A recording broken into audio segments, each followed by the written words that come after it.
Alors, bonjour, bonsoir, où que vous êtes. J'espère que vous allez bien. Donc, pour les personnes qui me rencontrent pour la première fois, je suis Elie Sawadou, responsable du chantier d'avenir en sécurité alimentaire de l'Université Laval depuis maintenant 5 ans.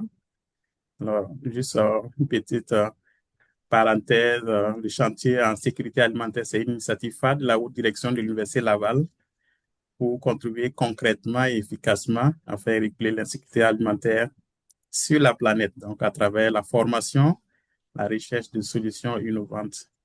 Dans le cadre de notre programme de maîtrise, nous formons des actrices et des acteurs de changement en sécurité alimentaire. Nous avons ces activités, donc une des activités justement, c'est les midi-conférences en sécurité alimentaire qui se veut comme une plateforme pour mettre en lumière des initiatives, des stratégies, des solutions innovantes et des résultats intéressants de recherche permettant l'amélioration de la sécurité alimentaire à l'échelle très locale, nationale ou internationale. Aujourd'hui, nous sommes à notre 18e mini-conférence et nous avons le bonheur d'accueillir Valérie Marin, que je prendrai quelques minutes pour présenter de façon plus formelle. Aujourd'hui, elle va nous entretenir sur le thème quand le gaspillage nourrit l'insécurité alimentaire et apprentissage issu de Bromusquois. Pour cette session, nous aurons 3 moments. Donc, dans un premier temps, Valérie va faire une présentation d'environ 45 minutes. Donc, pendant cette partie-là, ce serait bien de fermer vos micros. Bien sûr, vous pouvez, dans le chat, laisser des commentaires, des questions. Nous allons revenir dans la deuxième partie. Et justement, à cette partie, vous aurez vraiment la possibilité d'ouvrir vos micros, poser des questions, faire des commentaires et des contributions. Et finalement, donc la dernière partie sera dédiée à quelques messages clés. Donc, on peut retenir pour cette conférence-là. Alors, je m'en vais maintenant présenter de manière formelle Valérie qui est diplômée de la maîtrise en sécurité alimentaire et inscrite au tableau d'honneur de la faculté des études supérieures et postdoctorales de l'Université Laval. Donc, une belle distinction qui met en lumière son parcours brillant donc, dans le programme. Alors, depuis 2017, Valérie est directrice générale du Centre d'action bénévole Marguerite Dubois, où elle œuvre au croisement de la sécurité alimentaire, de l'action communautaire et du développement des territoires. Elle pilote et accompagne des projets structurants liés à la lutte contre le gaspillage alimentaire, à la valorisation des surplus et au soutien des populations en situation de vulnérabilité, en collaboration avec de nombreux partenaires locaux et régionaux. Ancrée dans la pratique et portée par une vision systémique, elle s'intéresse particulièrement aux tensions entre abondance alimentaire et insécurité alimentaire et aux leviers collectifs permettant de transformer ces enjeux en solutions durables. Son parcours en intervention sociale et en sécurité alimentaire nourrit une approche humaine, stratégique et pragmatique, beaucoup orientée vers la concertation, l'innovation sociale et la résilience des systèmes alimentaires locaux. Elle a d'ailleurs reçu l'année dernière la médaille du couronnement du roi Charles III pour sa contribution exceptionnelle dans le secteur communautaire de Bromusquois. Alors, merci Valérie d'accepter notre invitation. Je te laisse la parole pour ta présentation. Donc, ensuite, on aura, comme j'ai mentionné, un temps de discussion, d'échange pour toute la présentation. Alors, je vous souhaite bonne écoute à toutes et à tous. Mais merci beaucoup, Élie. Fait que juste à l'introduction, tu as fait monter ma pression. Donc, c'était toute une introduction. Donc, merci beaucoup. Mais juste avant de débuter, j'aimerais ça juste faire un petit message qui est beaucoup plus politique. En fait, c'est que je ne sais pas si certains d'entre vous ont vu passer que présentement, il y a des mandats de grève du communautaire dans beaucoup de régions du Québec. Donc, le mouvement, c'est le communautaire à bout. Donc, je voudrais juste exprimer là, mon soutien au mandat de grève. Donc, parce que concrètement, c'est sur le terrain, on le voit que les besoins augmentent, que les ressources ne suivent pas, que les organisations communautaires qui sont des piliers essentiels sont à bout de souffle, sont sous pression. Donc, tu sais, c'est vraiment des enjeux qui sont aussi directement en lien avec sur quoi on va échanger aujourd'hui. Mais je voulais juste prendre un petit moment pour souligner et soutenir là, les mouvements de grève. Donc, ceci étant dit, Je vais commencer. Donc, encore là, je réitère mes remerciements à Ellie. C'est une belle opportunité de pouvoir me donner la possibilité aujourd'hui de m'entretenir avec vous. Puis, je voudrais aussi remercier Jacinthe qui n'a pas pu se brancher, là, ça a été la professeure qui m'a supervisée pendant mon projet d'intervention, qui a été très soutenante. Donc, je voulais aussi la remercier. Donc, ce que je vais vous entretenir aujourd'hui, tu sais, c'est un sujet qui m'habite profondément, à la fois comme professionnelle, à la fois comme citoyenne, puis comme personne engagée dans ma communauté. C'est sûr que, comme Élie l'a dit, moi, je suis travailleuse sociale de formation, mais je suis à la direction du Centre d'action bénévole Marguerite Dubois depuis 2017. Donc, le Centre Marguerite Dubois, c'est le CAP de Bromont qui se situe dans la MRC Broumissisquoi, dans la région administrative de l'Estrie. Puis, mon parcours m'a amené vraiment à travailler de près avec la réalité vécue par les gens. Euh, Puis quand on travaille ben, près des gens, tu sais, on voit rapidement que l'alimentation, c'est pas juste une question de nourriture, tu sais, elle touche beaucoup à la dignité, à la santé, à la pauvreté, au territoire, à l'isolement, puis à la capacité de choisir. C'est aussi toute la façon dont notre société s'organise. Donc, comme Élie l'a mentionné aussi, j'ai récemment complété la maîtrise en sécurité alimentaire à l'Université Laval. Je veux juste voir, c'est ça, un petit peu le point de départ, c'est que c'est sûr que dans mon parcours, je vais en revenir plutôt un petit peu au niveau de l'évolution de la sécurité alimentaire dans mon organisation. Mais je tiens à dire que la sécurité alimentaire, ça a toujours été un volet très important, puis ça a toujours été la porte d'entrée un peu vers l'ensemble de nos services. Fait que c'est certain que c'est un service, tu sais, qu'on a beaucoup déployé, qu'on a beaucoup cherché à dynamiser et tout ça.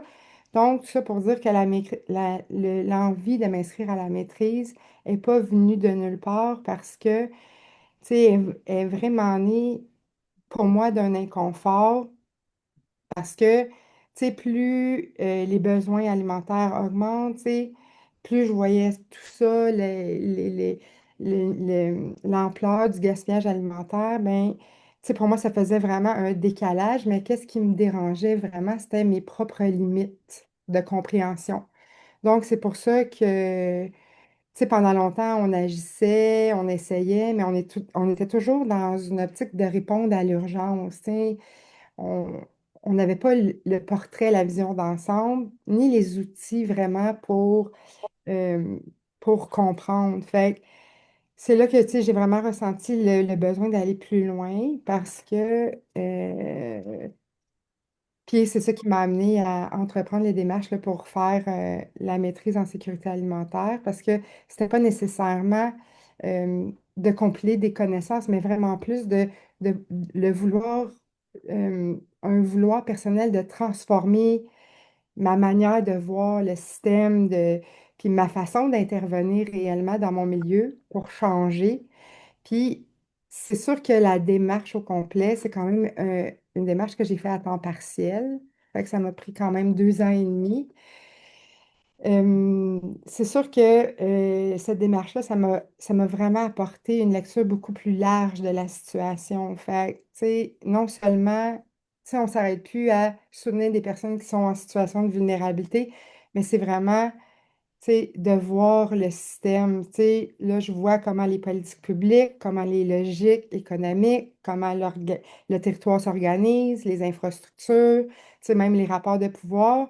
Puis tu sais, je me rends compte à quel point ces éléments-là viennent structurer les conditions d'accès à l'alimentation. Fait que c'est sûr que pour moi, c'est ce que j'ai vraiment compris, c'est que l'insécurité alimentaire, c'est pas un problème isolé, c'est vraiment ça, c'est très personnel et ma perception, mais c'est vraiment pour moi un symptôme, c'est en premier un symptôme d'inégalité sociale qui est beaucoup plus large.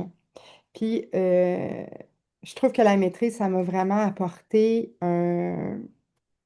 ça a vraiment changé ma façon de voir et ma façon d'intervenir. Puis là, tu sais, je fais pas juste chercher à répondre à un besoin, mais à comprendre pourquoi il y a ce besoin-là. Puis là, je travaille, tu sais, avec le projet d'intervention dont je vais vous entretenir un petit peu plus loin pendant la rencontre. Ça a vraiment été aussi de vouloir transformer ce qui fonctionnait pas. Donc, c'est ça. Fait que c'est un peu ça qui m'a amené là, à suivre le processus pour la maîtrise en sécurité alimentaire. Là, je m'excuse, je ne suis pas conférencière dans la vie, fait que je vais essayer que ce soit le plus cohérent possible, mais pour ceux qui me connaissent personnellement, ils savent que des fois, je m'en vais vers une idée, puis je reviens.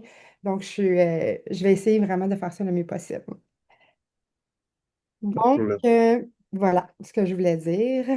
En fait, c'est ça. Fait, je vais commencer par dire que on vit vraiment, tu sais, nous, on est vraiment chanceux au Canada, en Amérique du Nord, parce qu'on vit vraiment dans une société qui est capable de produire suffisamment de nourriture pour nourrir sa population.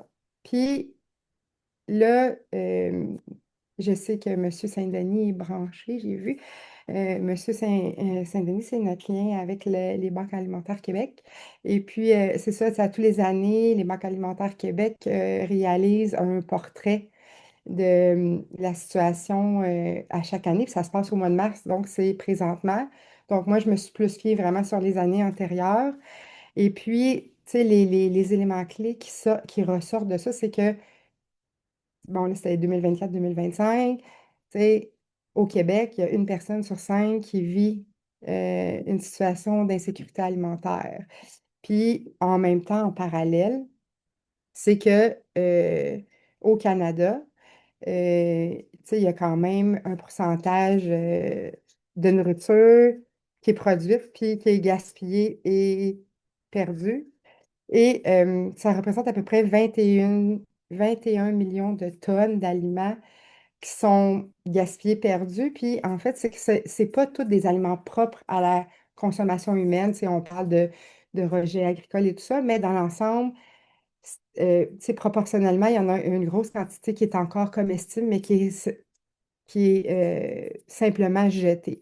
Fait que c'est sûr que c'est un paradoxe qui est un peu marginal. C'est d'un côté, on a les demandes, les besoins qui augmentent, puis de l'autre côté, on a encore beaucoup trop de nourriture qui est gaspillée. Donc, c'est tu sais, c'est un symptôme, tu sais, d'un système qui produit, mais qui nourrit pas équitablement. Donc, tu sais, ça a été un petit peu mes réflexions, mon point de départ, à savoir, tu sais, sur quoi réellement je me questionnais, puis sur quoi j'avais envie de travailler. Donc, dans un autre côté, ça vous dire, comme je vous ai dit tout à l'heure, tu sais, moi, ma formation initiale, c'est travailleuse sociale, puis les travailleuses sociales, tu sais, on va se le dire, c'est plus une vocation qu'un emploi, parce que c'est vraiment quelque chose qui grandit avec les années aussi, notre façon d'intervenir, notre approche, notre vision, c'est qui est très large. Donc, c'est sûr que avec mon profil, avec les années, tu sais, j'ai rencontré des gens. Puis, le constat que j'ai fait avec les années, c'est que pour beaucoup de gens, l'alimentation, c'est toujours, tu sais, c'est une source constante de tension. Puis, tu sais, avec les années, puis j'ai le goût de vous partager quelques petites anecdotes de, tu sais, il y a des gens qui viennent vers moi parce que, tu sais, euh, euh, quand j'ai commencé en travail social, je n'étais pas du tout au centre Marguerite-Dubois. Je faisais des visites à domicile pour des aînés qui restaient à domicile.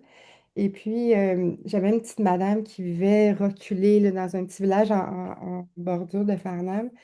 Puis, cette dame-là, ben, tu sais, elle était obligée d'avoir une travailleuse sociale qui allait la voir. Tu sais, elle était quand même très âgée, puis elle s'organisait toute seule, mais elle était très isolée. Puis ça a donné que la première rencontre que j'ai faite avec elle, c'était vers la fin du mois. Puis quand je suis arrivée, c'était sur l'heure du dîner. Puis ce qu'elle avait dans son assiette, c'était très, tu sais, à mon avis, c'était insuffisant, tu sais, au niveau de la qualité et tout ça. Et puis elle m'a juste dit que, tu sais, à choisir entre sa médication puis ce qu'elle mettait dans son assiette, ben, elle avait fait le choix de continuer à payer ses médicaments. Donc, c'est sûr que, tu sais, ça, c'est une réalité qui m'a vraiment frappée à l'époque parce que je me suis dit, OK, tu sais, c'est- quand je regardais l'ensemble du tableau, tu sais, je me suis rendu compte que l'insécurité alimentaire, c'était pas juste un manque d'aliments. Tu sais, il y avait le manque d'accès, tu sais, tout ce qui tournait autour de ça. Fait que, tu sais, c'était vraiment un signe visible d'une vulnérabilité beaucoup plus large.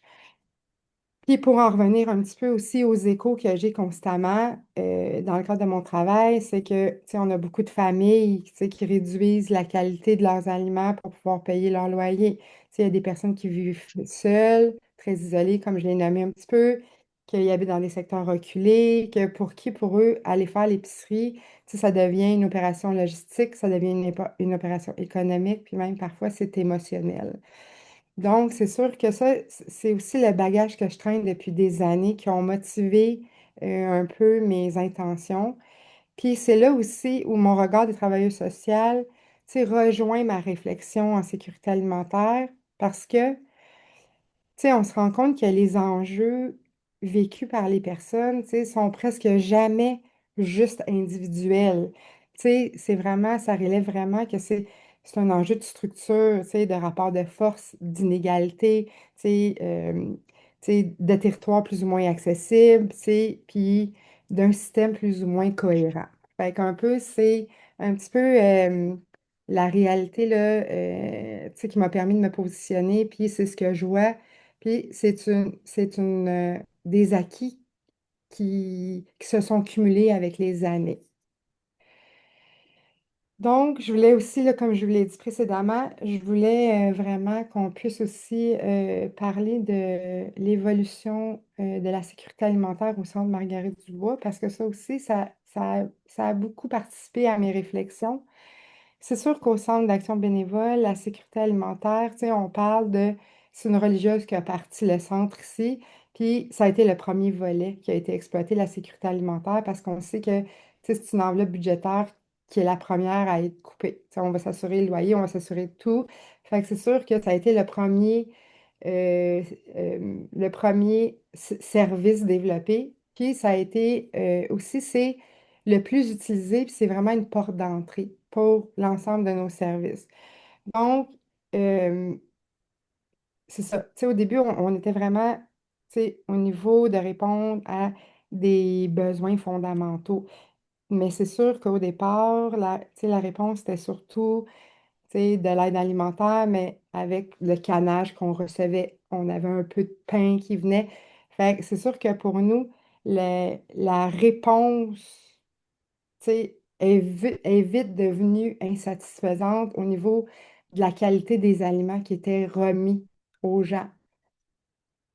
Donc, ça a vraiment évolué avec les années, puis on a vraiment voulu travailler ça. Puis il y a aussi le fait qu'au fil des années, tu sais, puis ça, il y a beaucoup d'organismes qui œuvrent qui ont des banques alimentaires, qui œuvrent en sécurité alimentaire, qui vont pouvoir vous le dire. La pandémie, ça a changé beaucoup de choses.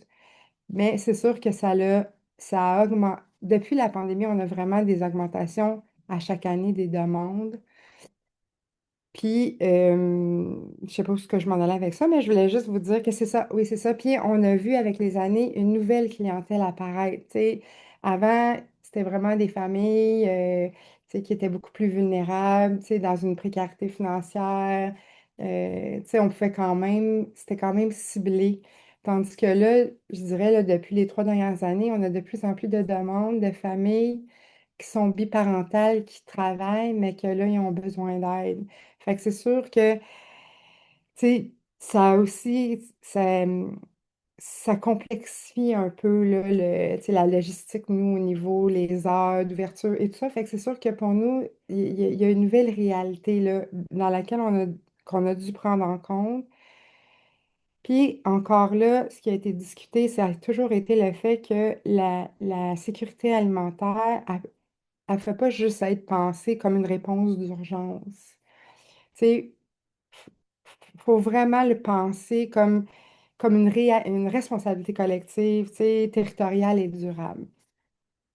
Donc, Ça, c'est, c'est un peu là, l'évolution de la sécurité alimentaire au centre. Puis peu à peu, tu sais, on a voulu structurer notre action. Depuis 2018, le Centre d'action bénévole fait partie du comité anti-gaspillage de la MRC Broumissisquoi. Puis, en fait, c'est un comité qui intègre les 6 pôles de la MRC, mais tout à l'heure, je vais vous présenter le territoire. Mais c'est qu'on a vraiment structuré nos actions, on a consolidé certaines actions, justement, là, pour pouvoir tu sais, s'attaquer à la problématique d'une façon différente. Euh, ben, c'est ça. Puis c'est vraiment dans le contexte, tu sais, là, comme je disais avec le comité anti-gaspillage, que la question du gaspillage alimentaire est vraiment apparue clairement, puis on s'est rendu compte que c'était un levier sur lequel on pouvait travailler. Donc, tu sais, là, on était vraiment dans une contradiction profonde que sur le même territoire, c'est des gens, il y avait de la misère à se nourrir, puis on avait des surplus qui restaient au champ, des invendus qui s'accumulaient, puis, tu sais, puis qui s'accumulaient, puis qui étaient comme enlevés du marché pour X ou X raisons. Donc, c'est sûr que on s'est vraiment penché là-dessus.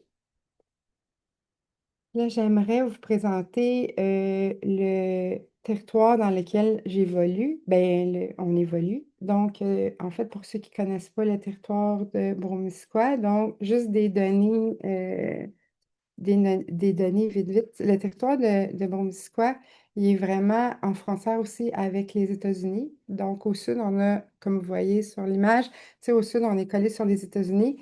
C'est un grand territoire, puis qui compte environ 6 900 habitants.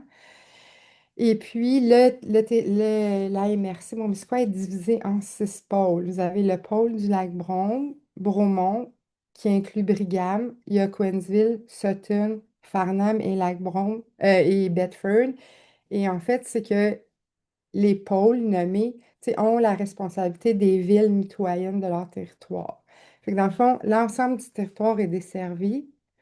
Mais c'est certain que, tu sais, comme vous pouvez voir, il y a quand même, ben, pas, là, vous ne pouvez pas le voir là, mais tu sais, il y a quand même quelques centres urbains. Tu sais, on parle de Bromont, Cowansville et Farnham, donc qui sont vraiment là, les centres tu sais, où il y a le plus de services et où c'est le plus peuplé. Donc, tu sais, si vous voyez sur la carte, c'est quand même, tu sais, c'est minime quand même là, à l'échelle du territoire.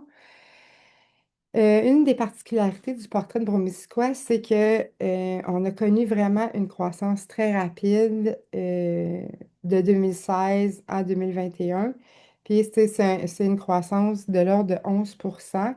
Fait que tu sais, c'est 3 fois la moyenne québécoise. Fait qu'on a vraiment eu tu sais, une augmentation des gens qui se sont tournés vers Bromésiquois. Une autre particularité du territoire, c'est un territoire où la population, tu sais, vieillit rapidement. Puis en 2024, ben, il y avait déjà, tu sais, près de 30% de la population qui avait déjà 65 ans ou plus. Fait que c'est sûr que, tu sais, c'est quelque chose à considérer aussi. La particularité aussi de Bromisquois, c'est un territoire qui est agricole, qui est majoritairement agricole. Puis, euh, tu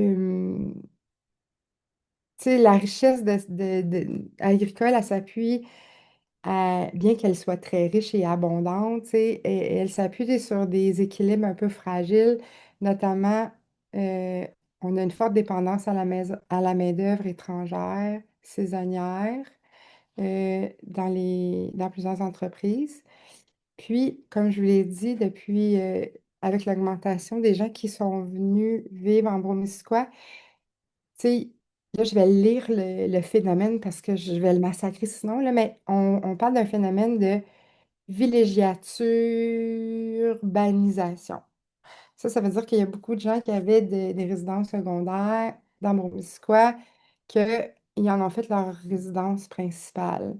Puis, c'est que ça a fait il y a beaucoup de ménages qui sont arrivés, surtout dans les centres urbains.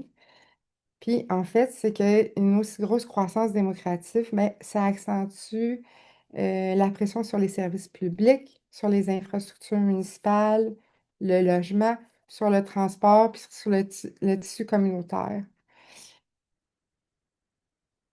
Je m'excuse. Euh, Fait que pour donner suite à ça, euh, c'est ça. Puis aussi, il y a une particularité aussi qu'on a vécue en Bromissisquoi, c'est qu'on a changé de région administrative. On a été longtemps à Montérégie, puis là, en fait, le décalage s'est fait. Puis officiellement, depuis 21, on a transféré je- complètement dans la région administrative de l'Estrie. C'est sûr que ça aussi, ça a modifié le cadre de concertation et de financement pour les organismes du territoire. Puis, ben, c'est ça. Fait que pour résumer tout ça, Bromisquoi, c'est un territoire qui est très riche, qui est très vivant, mais qui a quand même été traversé par quelques tensions concrètes. Puis c'est dans ce beau terrain de jeu-là que j'ai fait mes travaux universitaires. Euh, Puis c'est drôle parce que souvent, quand j'en discutais avec certaines personnes, tu sais, tout le monde avait tendance à penser que un territoire agricole aussi, tu sais, aussi abondant, les gens avaient le réflexe de penser que l'accès à l'alimentation en était facilité. Mais la réalité, puis ce qu'on observe, c'est que, tu sais, dans les systèmes alimentaires modernes, tu sais, on se rend compte que ce qui est produit, tu sais, produire dans un territoire, ça ne veut pas dire nourrir ce territoire. Fait que c'est vraiment quelque chose qu'on a observé ici. Tu sais, que les circuits sont un peu éclatés, les flux sont organisés, tu sais, à beaucoup plus grande échelle, puis l'accès local, ben, ça dépend, tu sais, ça dépend pas juste de l'abondance agricole. Fait que c'est un peu ce que je voulais vous partager là, au niveau du territoire. Puis après ça, je ne vous pas si vous avez des questions. C'est sûr que pour moi, c'est très, très clair, mais c'est ça. Peut-être que c'est moins clair pour vous. Et ensuite, c'est ça, je voulais aborder avec vous le phénomène du gaspillage alimentaire parce que ça aussi, quand on parle de gaspillage alimentaire, les gens ont souvent le réflexe de penser que le gaspillage alimentaire s'arrête un peu à ce qu'on a laissé dans le frigidaire, ce qu'on n'a pas voulu transformer. Mais c'est sûr que le gaspillage alimentaire, ça se produit à toutes les étapes de la chaîne alimentaire. Puis ça, souvent, les gens ne s'en rendent pas compte. Fait que c'est sûr que ça se produit autant au niveau de la production, de la transformation, de la distribution et de la consommation. Tu sais, puis dans les travaux que j'ai effectués, tu sais, j'ai bien vu que dans le secteur agricole, tu sais, une partie des récoltes, tu sais, est rejetée soit pour des critères esthétiques, pour du calibrage, pour pas de demande de marché. Puis du côté des commerces, ben, tu sais, c'est surprenant les invendus qui sont générés à chaque semaine. Tu sais, juste pour vous donner une idée. Nous, on y va 3 fois semaine faire le tour des détaillants de nos épiciers. On en a 2 sur le territoire de Bromont.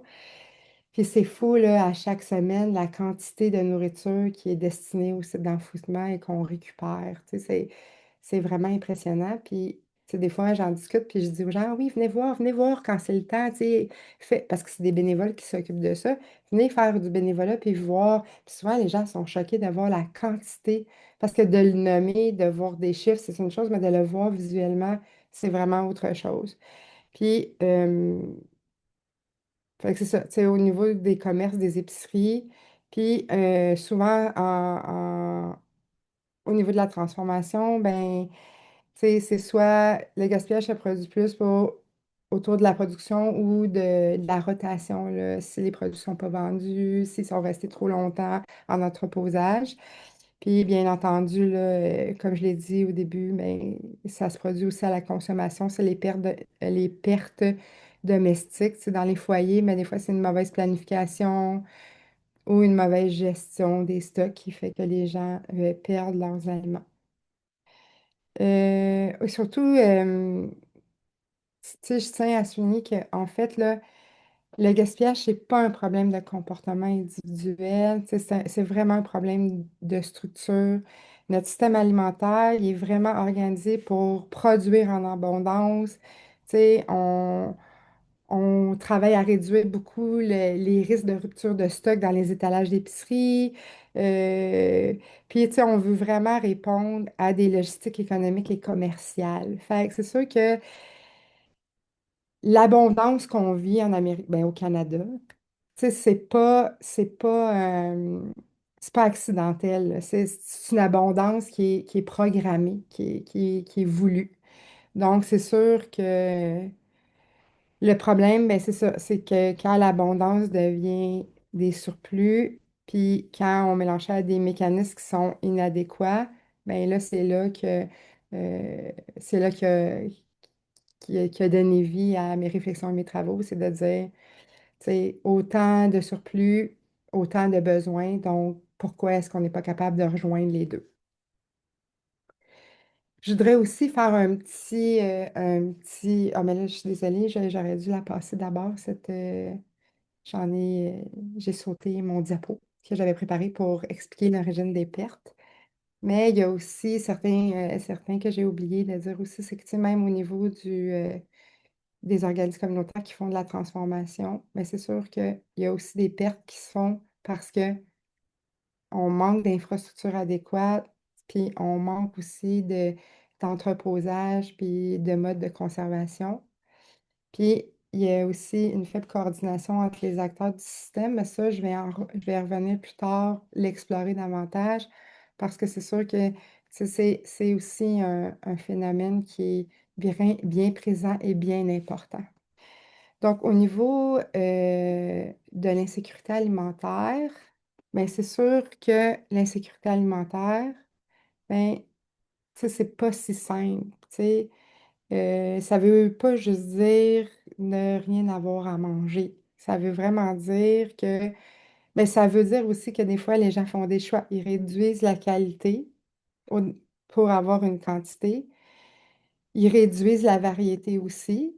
Puis, soit ils sautent des repas, ou soit on a vu là, de plus en plus apparaître une détresse qui est liée à l'anxiété de, ben, ils disent l'anxiété alimentaire, c'est une anxiété qui est liée au fait de potentiellement manquer d'aliments. Donc là, tu sais, on voit quand même que l'insécurité alimentaire couvre beaucoup plus large. Puis, c'est ça, comme je le disais tout à l'heure, moi, je travaille beaucoup avec les autres câbles de ma MRC Bromisquois, puis c'est sûr que dans l'ensemble des câbles, on voit vraiment une augmentation majeure des demandes alimentaires.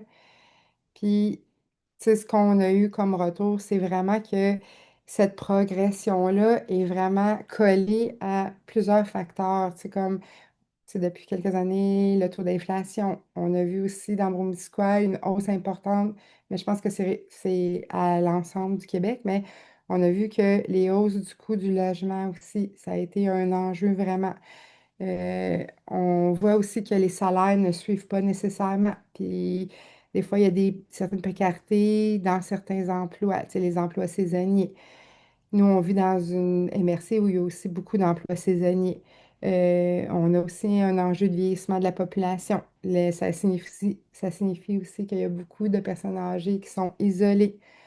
Euh, Fait que, tu sais, puis au niveau plus large, il y a beaucoup d'inégalités d'accès aux services. Parce que dans le fond, comme je vous dis, le territoire est grand, les pôles urbains sont bien desservis, mais à la limite, ceux qui sont à l'extérieur, il y a vraiment des enjeux de désert et de marais alimentaires dans le territoire. Comme je le disais, c'est ça, dans les milieux ruraux, c'est ça, les contraintes du territoire, mais je vais changer de slide pour être à jour. Donc, c'est ça. Fait que là, on a vu qu'il y avait vraiment des enjeux, des contraintes sur le territoire. Fait, comme je le disais, les distances importantes. Euh, Tu sais, les 21 municipalités sont quand même très dispersées. Les services sont accessibles, surtout dans les gros pôles, dans les grands pôles, comme j'ai nommé plus tôt, de Bromont, Brigham et Farnham. bien que la MRC travaille très fort à mettre en place du transport collectif, il reste que c'est très limité. C'est difficile pour les gens qui n'ont pas de véhicule de se déplacer sur le territoire. Euh, Puis, tu sais, c'est sûr que pour une personne qui est plus vulnérable, ben, ça signifie que pour elle, se déplacer, mais ça devient très coûteux. Puis, ou des fois, c'est juste pas possible.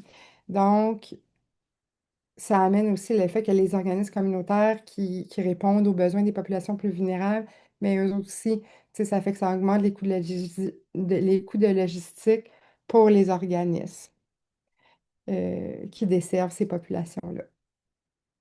Bon, là, je rentre dans le cœur de mes travaux. Donc, j'ai réalisé vraiment deux travaux pour expliquer la problématique et ensuite pour essayer de répondre à la problématique. Donc, c'est sûr que la problématique, là, avec les recherches que j'ai faites, tu sais, la problématique, c'est vraiment le fait que la nourriture ne se rend pas. Il y a beaucoup d'abondance et la nourriture ne se rend pas. Ça a été vraiment comme un enchevêtrement de trois dimensions, donc de la dimension des contraintes structurelles, des processus collectifs qui sont pas achevés et des climats sociaux et communautaires.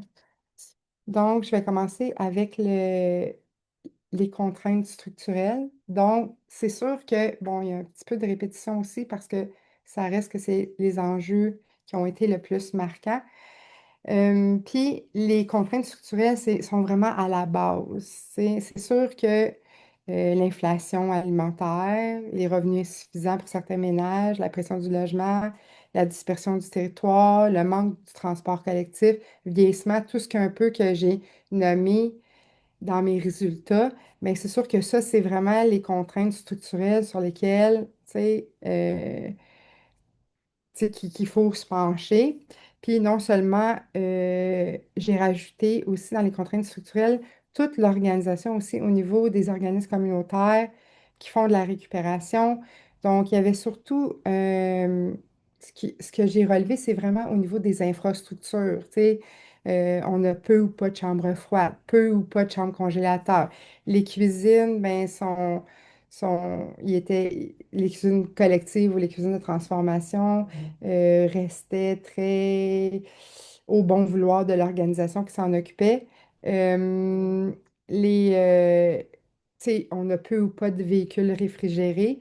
Fait que c'est sûr que euh, récupérer des denrées avec ces contraintes-là, ça devient vraiment difficile. Euh, tu sais, à long terme. Fait que c'est sûr que ça faisait vraiment partie des contraintes observées structurelles. Ensuite, au niveau des processus inachevés, ben, tous les processus collectifs, tu sais, montrent vraiment qu'il y a une volonté d'agir qui existe déjà dans la MRC Bromusquois. Mais ça demeurait très fragmenté. Puis, il y a vraiment beaucoup d'initiatives qui sont faites, mais souvent en silo. Tu sais, les organismes font des initiatives. Tu sais, je pense à un exemple. J'étais sur une table au niveau de la sécurité alimentaire pour voter sécurité alimentaire. Puis là, il y a des gens qui avaient un projet de faire cantine pour tous un peu, là, de nourrir les jeunes dans les écoles et tout ça. Puis, en fait, il y a du budget qui était descendu. Puis, sur une autre table, la table de bioalimentaire de la MRC Boom Square, il y a une personne qui a dit: Ah, moi, j'ai eu du budget pour faire cantine pour tous sur le territoire. Fait que là, c'était ça, là, c'était flagrant de dire: OK, euh, il y a quelqu'un qui voulait ça, puis qui voulait travailler à ça, alors que c'était déjà en train de se faire. Donc, c'est sûr que de voir que les organismes, c'est ça, travaillent un peu en silo. Ça rentre, c'est dans un enjeu. Puis, ça revient à dire que la coordination inter-organisme, ben, ça reste limité. Euh, L'autre enjeu au niveau des processus, c'est que le financement, ceux qui travaillent dans le monde fantastique du communautaire savent que le financement reste ponctuel. que c'est toujours la course à recommencer, que quand il y a des enveloppes budgétaires qui descendent, bien souvent, ben, plusieurs organismes vont déposer pour leur projet. Donc, ça reste quelque chose euh, de très contraignant. Puis, c'est aussi que c'est très complexe de naviguer dans les demandes auprès du gouvernement. Tu sais, la bureaucratie reste très, très lourde. Euh, pour le projet qu'on a fait, là, le projet de maîtrise qu'on a réalisé dans la MRC Beaume-Nisquois, on a eu une subvention du MAPAC, tu sais, qui était quand même substantielle, qui nous a permis beaucoup, beaucoup de mettre en place beaucoup d'actions. Je vais vous en reparler quand je vais vous parler du projet d'intervention, mais c'est juste que le processus, comme là, après le processus de reddition de compte, déjà le processus de demande, c'est complexe, mais le processus de reddition de compte, c'est très complexe aussi. C'est très lourd pour les administrations. Fait que c'est sûr que ça aussi, c'est un enjeu. Ensuite de ça, ce que je tenais à dire au niveau de Puis, il y a très peu de mutualisation des ressources. Tu sais, les gens ne travaillent pas assez ensemble pour mutualiser les ressources.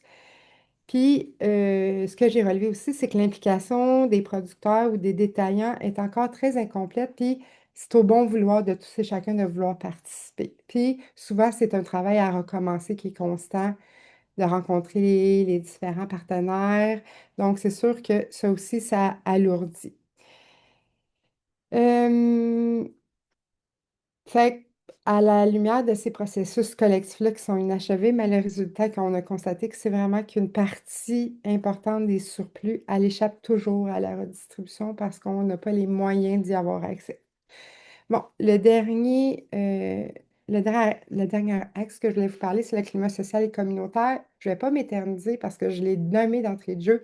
Ça donne que c'est la semaine, on est en semaine de mobilisation, de grève. Donc, c'est sûr que le climat social et communautaire, tu sais, autant le milieu communautaire, il y a une grande force, il y a une grande mobilité, il y a un grand vouloir d'implication citoyenne.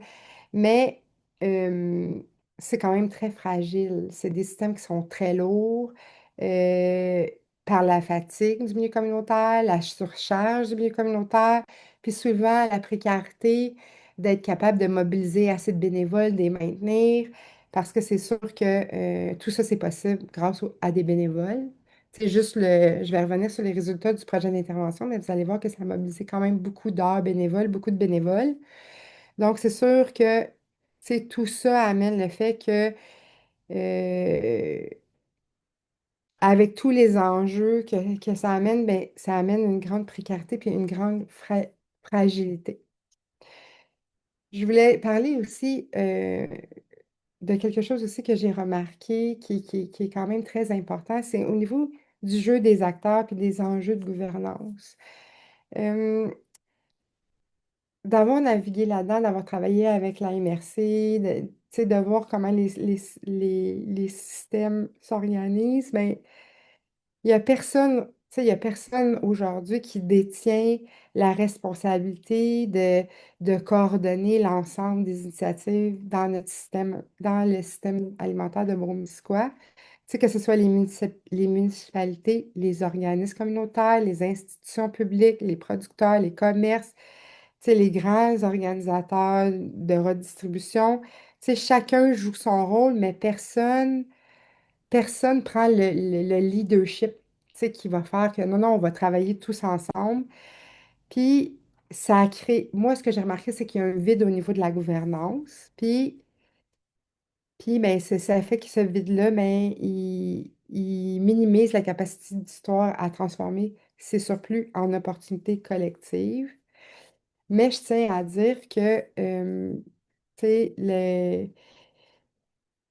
moi, je travaille avec des gens qui ont beaucoup, qui sont, ben, je veux dire, comme j'imagine dans tous vos milieux, mais qui sont très passionnés. Puis là, je travaille avec une dame qui est à la MRC Broumissisquoi qui, tu sais, veut vraiment mettre en place, là, transformer le comité bioalimentaire de la MRC en comité SAT. Donc, je trouve qu'il y a des volontés, que, tu sais, là, je vous relève des lacunes, mais je sais à dire quand même que il y a de l'espoir, là. On travaille pour améliorer les situations. Donc, euh, mais je voulais quand même le relever parce que c'est présent dans beaucoup trop de domaines puis d'initiatives. C'est ça que j'avais à dire là-dessus. Donc, c'est ça. Fait que, tu sais, au niveau de la lecture globale, ben, tu sais, ça souligne beaucoup les tensions, euh, puis la complexité. Puis je tiens à dire aussi que au niveau des, juste aussi les enjeux au niveau de la réglementation avec le MAPAC, les réglementations d'hygiène. Tout ça, tu sais, ça rajoute aussi au processus puis au jeu, tu sais, avec les acteurs différents puis la gouvernance. Puis ça aussi, ça alourdit aussi le cadre légal, tu sais, qu'est-ce qu'on peut pas, c'est quoi la responsabilité de donner. Euh, fait que c'est tout ça là, qui finit par démontrer qu'on a besoin un peu de. C'est comme, tu sais, on a vraiment besoin, tu sais, que des politiques soient claires, que les cadres soient clairs pour tout le monde. Au niveau de mon projet d'intervention, donc le projet d'intervention, c'est une photo que je vous ai faite parce que les données, les résultats recueillis ne sont pas pour l'année complète. Ils se sont vraiment, j'ai vraiment pris les données de avril à octobre, mais c'est pas les données de l'entièreté euh, du projet. Puis le projet d'intervention, c'est ça. Le projet d'intervention sur lequel on a travaillé, c'était vraiment de mettre en place un système intégré de récupération, de transformation, puis de redistribution des invendus alimentaires, mais un projet adapté à la réalité de Beaumont-Missisquoi. Fait que l'idée, c'était vraiment pas de créer une structure qui était isolée, mais vraiment de relier les acteurs existants, tu sais, de mutualiser les ressources, de structurer davantage la logistique, puis d'améliorer la circulation des denrées, puis bien sûr d'être capable d'expérimenter ce modèle-là, puis là, de le consolider, puis de l'améliorer là, avec les années. Donc, les premières étapes au niveau de la mise en œuvre, ça a été vraiment ben, premièrement, on a eu, comme je vous l'ai mentionné, on a quand même eu une subvention du ministère de l'Agriculture qui nous a permis de faire l'embauche d'une coordonnatrice du projet, coordonnatrice du comité anti-gaspillage, parce que c'était porté par les directions des caves, fait que c'était selon le temps qu'on avait, on pouvait pas. Fait que c'est sûr qu'on avait besoin d'un ancrage, tu sais, de quelqu'un qui restait comme pas l'ange gardien, mais la mémoire. Tu sais, c'est celui qui pouvait comme permettre au projet de se déployer. Donc ça a été vraiment, ça a été vraiment tu sais, une plus-value incroyable, là, l'embauche de cette dame-là. Fait que ça a comme été un peu la première étape. Après, on s'est déployé sur le territoire. Tu sais, on est allé voir surtout où il y avait des surplus, où on savait qu'il y avait des surplus disponibles. Puis on a été consulté. Tu sais, on a consulté les maraîchers, consulté tout le monde, les partenaires du projet. Puis c'est sûr qu'avec ces consultations-là, tu sais, ça nous a vraiment permis d'identifier les besoins réels. C'était quoi vraiment les contraintes logistiques? C'était quoi aussi les enjeux liés à la préoccupation là, de la salubrité? Parce que des fois, souvent, les gens confondent gaspillage alimentaire et salubrité alimentaire. Tu sais. Fait que ça aussi, ça a été quelque chose aussi à démêler. Et puis, c'est ça, comme je l'ai nommé, tu sais, c'est quoi la responsabilité légale quand on donne. Puis, il fallait aussi considérer le manque de main-d'œuvre dans certaines organisations. Puis, tu sais, le besoin que ce soit coordonné d'une meilleure façon. Donc, puis une fois qu'on a fait de la collecte des informations, tu sais, on a vraiment été en mesure de vraiment déployer la collecte, le tri, le transport, la logistique du transport aussi, parce que le respect de la, de la chaîne de froid, tu sais, ça a été important à respecter. Donc, c'est sûr qu'on l'a déployé. On a vraiment, à l'aide de la subvention qu'on a reçue, on a été à même aussi d'adapter de façon adéquate 3 cuisines de transformation sur le territoire. Donc, une à Beaumont, une à Coinsville, une à Farnham. Euh, puis, fait que là, c'est ça, on a vraiment aussi eu besoin, eu recours d'une coordonnatrice pour les bénévoles, tu sais, au niveau de la formation pour les bénévoles, au niveau des suivis, et tu sais, pour s'assurer que les bénévoles soient formés aux bonnes pratiques. Donc, ça a été quand même une grosse logistique, puis tu sais, à mettre en place une espèce de rigueur opérationnelle. Donc, ça a fait partie vraiment là, du projet. Donc là, je vois que le temps file, je suis vraiment désolée, je vais accélérer. Donc, les résultats qui ont été constatés sur le territoire, comme je vous dis, sont partiels. On parle de 80 000 kilos de denrées qui étaient destinées au site d'enfouissement qui ont été récupérés. Là-dessus, on en a transformé 16 300. Il y a plus de 4 700 personnes sur le territoire qui ont été rejoints par l'initiative. Puis là, comme je vous disais tantôt, c'est quand même très impressionnant. Tu sais, il y a quand même 7 800 heures de bénévolat qui ont été compilées pour cette période-là. Mais tu sais, juste personnellement, au Centre Marguerite-Dubois, on a 125 postes bénévoles ouverts par semaine et ils sont comblés. Fait que c'est sûr qu'on est chanceux, tu sais, d'avoir une aussi bonne mobilisation des bénévoles, mais tu sais, ça aussi, ça a fait penser d'avoir une structure pour les bénévoles parce que le résultat et le succès reposent beaucoup sur l'intervention des bénévoles.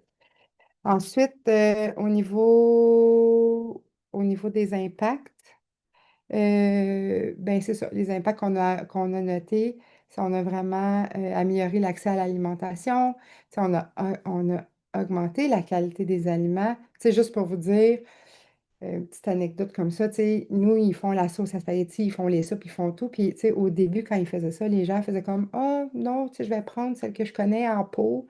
Puis maintenant, ben, les gens, ils veulent plus les trucs en pot, ils veulent qu'est-ce qu'on transforme. Fait que c'est sûr que ça a vraiment amélioré la qualité des aliments. Tu sais, il y a même des gens qui ont appris à goûter et à apprécier des aliments qu'ils ne connaissaient pas. Fait que c'est sûr qu'il y a aussi beaucoup d'éducation qui s'est fait. Puis en fait, là, tu sais, on a vraiment eu beaucoup de retours de reconnaissance liés à ce projet-là, liés à ce qui était redistribué.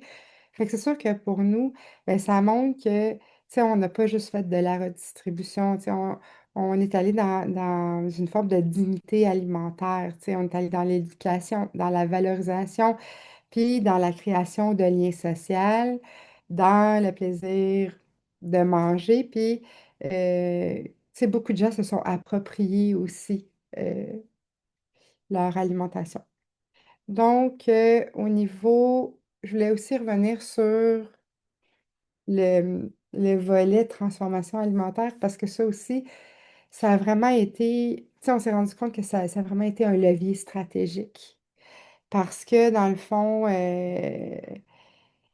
les, euh, ça a vraiment permis de sauver davantage d'aliments parce qu'il y a des choses qu'on recevait qu'on ne pouvait pas redistribuer comme ça. Fait ça nous a permis vraiment de prolonger la durée de vie de beaucoup plus d'aliments. Puis, tu sais, puis au niveau de, tu sais, ça a facilité beaucoup de stabiliser tout ça, de pouvoir les entreposer. Ça nous a permis d'offrir une plus grande variété de plats qu'on redonnait. Puis, c'est ça, ça a vraiment redonné de la valeur à des aliments qui auraient été perdus. Puis, je tiens à dire que vu que la transformation se passe avec un chef et des bénévoles, tu sais, ça a aussi permis un lieu d'échange, la transformation, d'apprentissage, de solidarité. Ça, j'ai eu vraiment beaucoup de retours à ce niveau-là, les bénévoles qui ont participé à la transformation alimentaire, comment pour eux ça a été riche. Puis, tu sais, c'est vraiment un moteur, euh, ça a vraiment été un moteur de créativité puis de partage. Fait que, tu sais, je trouve que c'est un beau résultat là, qu'on a eu au niveau de la transformation alimentaire. Bien entendu, je vous vendrai pas du rêve non plus. Ce n'est pas que tout beau, que tout rose, que tout parfait. Le projet, le système a quand même ses limites. Puis, tu sais, c'est pas de récupérer puis de retransformer les invendus qui vont régler les enjeux d'insécurité alimentaire. C'est sûr que ça répond à un besoin immédiat, ça améliore l'accès, ça valorise des ressources, tu sais, ça renforce la synergie du territoire entre les acteurs, mais ça ne supprime pas les causes, tu sais, structurelles qui sont les revenus insuffisants des ménages, tu sais, toute l'inflation, le coût du logement, l'isolement, les inégalités économiques. Fait que c'est sûr que le système, tu sais, il faut qu'on le comprenne comme une composante d'une stratégie plus large, mais c'est plus large pour la transformation du système alimentaire. Donc, au niveau de mes apprentissages, des apprentissages, mais c'est sûr que le premier travail m'a expliqué le pourquoi. Puis le deuxième travail, on a exploré le comment. Fait que c'est sûr que cette contradiction-là entre l'abondance et l'insécurité, ben, tu sais, c'est vraiment, tu sais, c'est systémique, tu sais, c'est territorial, puis ça reste comme un peu fait de façon très fragmentée. Puis c'est sûr que le rapport d'intervention, il a montré que lorsqu'on agit sur une logistique, sur la coordination, sur la transformation et sur la collaboration, mais là, on s'ouvre à un espace de solution. Fait je vois que oui. Donc, en conclusion, le problème, ben, c'est ça, c'est pas un problème de production alimentaire. Le problème, c'est vraiment l'organisation de notre système. On a vraiment besoin d'avoir une approche qui est beaucoup plus collective et adaptée aux territoires dans lesquels on les développe. Puis, il y a vraiment une possibilité de transformation qui est réelle. Tu sais, on peut, à petite échelle, à petit niveau, améliorer la situation avec ce genre de projet-là. Puis, c'est ça. Mais tu sais, ça reste que... c'est ça, ça reste qu'il y a des enjeux beaucoup plus profonds, tu sais, qui touchent la justice sociale, la dignité puis la solidarité. Fait que c'est sûr que l'apprentissage le plus fort, pour moi, c'est que nourrir, ça veut pas juste distribuer des calories, mais c'est vraiment de permettre à des personnes, puis à des familles, puis à une communauté tout entière, tu sais, de retrouver son pouvoir, puis de la dignité. Fait que c'est un peu ça que je voulais vous partager aujourd'hui. Donc, c'est ça. L'alimentation dépasse la nutrition, c'est un enjeu de dignité, de justice sociale et de responsabilité collective. Donc, voici ce qui achève ma présentation. J'espère que vous avez apprécié.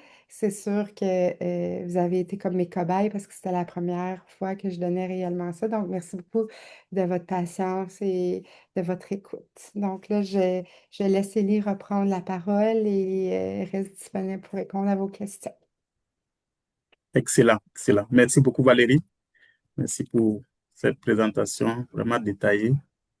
Là, tu parles vraiment avec le cœur et puis c'est vraiment ça on veut. C'est authentique, c'est concret. Alors, merci. On est à la deuxième partie, donc des questions, des commentaires, des contributions, des témoignages. Je Euh, m'assois. N'hésitez pas. Est-ce qu'il y a des gens qui voudraient prendre la parole? Oui, Amélie. Bonjour Valérie. Bon, j'ai toujours des questions, moi. Mais premièrement, félicitations, c'était super intéressant. C'est la première fois que j'avais l'occasion de te voir présenter. J'aime beaucoup ton style, bravo. Merci Euh, beaucoup. Valérie, j'avais une question. Quand tu parles du projet, j'ai remarqué que c'était au passé. C'est peut-être moi qui ai mal compris, mais est-ce que ce projet-là, il perdure? Oui, Puis, oui, vas-y. Non, désolée. non, non, vas-y, vas-y, termine, Amélie. Oui, OK. C'est ça, s'il perdure. Puis, est-ce que, il y a des moyens aussi pour d'autres? Est-ce qu'on pourrait le faire ailleurs? Puis, ça serait quoi les moyens pour le pérenniser, pour peut-être l'autofinancer, peut-être en partie, je ne sais pas. Bref, si je pouvais t'entendre là-dessus. Eh oui, parfait. Donc, c'est sûr que là, j'en ai parlé au passé, la mise en œuvre, mais c'est sûr que le projet est encore là. On a refait des demandes de subvention pour assurer le salaire de notre chargé de projet. On fait un événement annuel ça s'appelle, mais là, je vais faire la publicité. C'est le 1er octobre. À le mettre à votre agenda, ça va se passer au Vélodrome Sylvane Adam, Centre multisport des Jardins à Bromont.